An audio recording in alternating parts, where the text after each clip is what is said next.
Welcome to Chrono Tales, a place where time, myths, and human nature collide. Here we dive into the forgotten corners of history, the minds of killers, the secrets behind strange events, and the stories too dark to be told anywhere else. Every tale you hear is drawn from the past, from the shadows, and from the people who lived it. So turn down the lights and listen closely.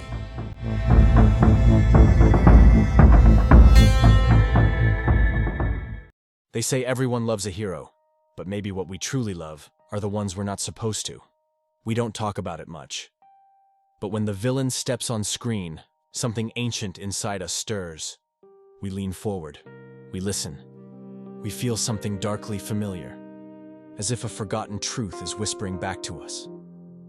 Why? Why do we find ourselves drawn to the ones who should terrify us? Men and women who lie, who kill, who manipulate, and yet we care for them. We defend them. We see ourselves in them. It's not just good writing. It's not the costume, or the monologue, or the music. It's something older.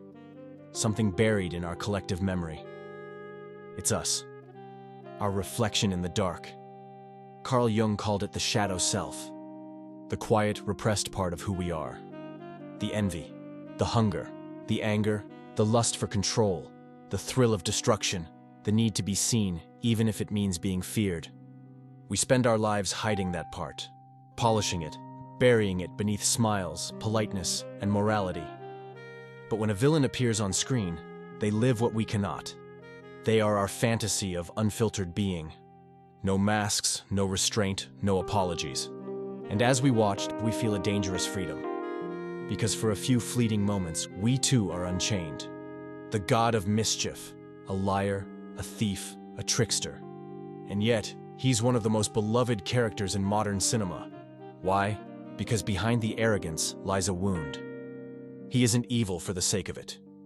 He is the unwanted son, the forgotten brother, the shadow of the golden child. Forever proving his worth to a world that never asked for him. He is jealousy made flesh. And who among us hasn't felt that? We don't root for Loki because he's powerful. We root for him because he's broken in ways we understand. Because we too have stood in someone else's shadow. We too have wanted to be seen. The best villains don't seek chaos. They seek meaning. They want love, belonging, purpose. But when the world denies them, they choose control instead. If they cannot have love, they'll settle for fear. If they cannot have peace, they'll build their own order. And that is where villainy is born. Not in hatred, but in pain. Think of Darth Vader, once a hero, a warrior of light. We watched him fall, not because he desired evil, but because he feared loss, because he loved too much. Anakin Skywalker wanted to save those he loved from death. But the moment he tried to control life itself, he destroyed everything he meant to protect. He wasn't consumed by hate, he was consumed by love twisted into fear. And that is the most dangerous kind of darkness, because it feels righteous. It feels justified. It feels like saving the world. The truth is, a great villain is never entirely evil. They're mirrors, reflections of what we might become, if our fears ever won. That's what makes them timeless. They live inside the same inner battlefield as we do. Only they stopped fighting.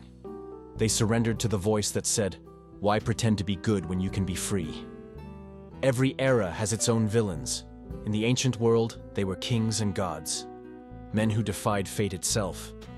In the medieval age, they were heretics and witches, those who dared to think differently. In modern times, they are geniuses, outcasts, or madmen. The ones who stare too long into the truth and refuse to look away. But underneath every mask, it's the same story. A heart rejected, a soul misunderstood. A person who reached for the sun and got burned. Even Thanos, the so-called Mad Titan, isn't entirely wrong. His logic is monstrous, but his motive is painfully human. He wants balance, peace, order. He wants to fix what feels broken. And that's what makes him terrifying. Because when you strip away the purple skin and the cosmic stones, you're left with something hauntingly familiar. The desire to make things right no matter the cost. He's the part of us that believes the end justifies the means. The part that whispers, "If I had the power, I'd do it better." The part that forgets that power corrupts, no matter who wields it. Some villains don't begin as villains, they begin as heroes. Daenerys Targaryen, Walter White, Michael Corleone. Each begins with a noble dream: freedom, family, justice. And with each choice and each moral compromise, they slip deeper into the abyss. Not because they wanted to destroy, but because they wanted more. More power, more control, more love. Until the line between hero and villain vanishes, and all that remains is the echo of who they used to be. We still root for them. Why? Because deep down, we recognize the same hunger, the same fragility, the same ache for significance. They are not monsters. They are us, just without the mask of morality. And that's why we can't look away. Because in their fall, we see our own reflection. Maybe that's what the rise of the sympathetic villain says about us as a culture. That we're tired of simple binaries. We don't want good and evil. We want complexity, contradiction, truth. We want to understand why people break. And maybe, in that understanding, forgive ourselves a little. Because villains give us something heroes can't, a chance to see our darkest selves and survive the encounter. Without villains, there's no mirror. Without the mirror, the hero never grows. In the end, evil's greatest purpose is to make the light define itself. The hero finds strength not through purity, but through confrontation. By facing the shadow, by naming it, by choosing differently. That is the eternal dance. The hero and the villain locked together like day and night. Neither can exist without the other. They are two halves of the same soul. Order and chaos, fear and freedom, control and surrender. One cannot be understood without the other. So when you find yourself captivated by the villain, when you feel that strange sympathy, that flicker of understanding, don't look away. It doesn't mean you're evil. It means you're human.